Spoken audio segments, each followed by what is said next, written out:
Ils inondent vos téléphones, vous sollicitent plusieurs fois par jour, dans l'espoir de vous soutirer des informations personnelles.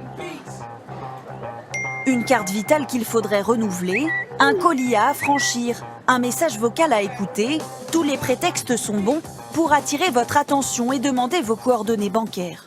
Ah mais c'est tous les jours.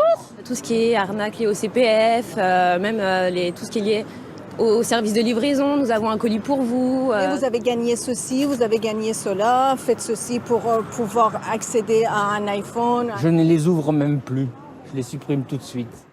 Depuis le début de la pandémie, ces tentatives de fraude par SMS sont en hausse.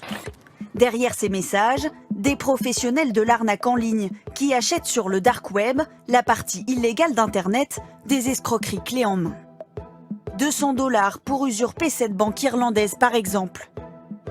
Pour envoyer massivement leurs arnaques, ils utilisent aussi ces fichiers qui compilent des millions de numéros de téléphone piratés.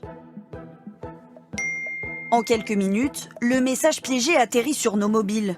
Des techniques de plus en plus sophistiquées. C'est tout un écosystème cybercriminel qui va fonctionner derrière. Autant auparavant, on avait des gens qui faisaient ce genre de messages un peu tout seuls dans leur cave, avec plein de fautes d'orthographe, c'était mal présenté, etc. Aujourd'hui, c'est de mieux en mieux présenté.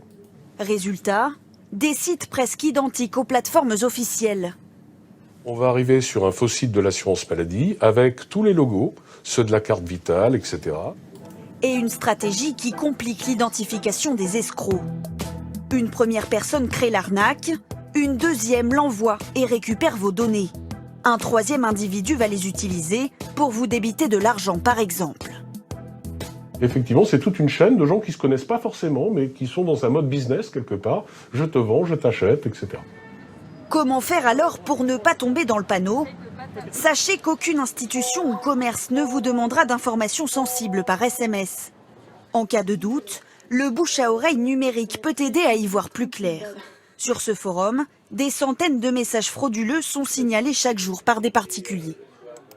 Ça veut dire que vous passez 5 ou 10 minutes à faire ce petit signalement et potentiellement vous évitez à 200 personnes de tomber dans un piège. Et en fait, c'est ça tout le principe de Signal Arnaque. C'est un petit peu cette communauté de défense des internautes entre eux contre des escroqueries. Face aux arnaques, une règle fondamentale, ne jamais cliquer sur le lien.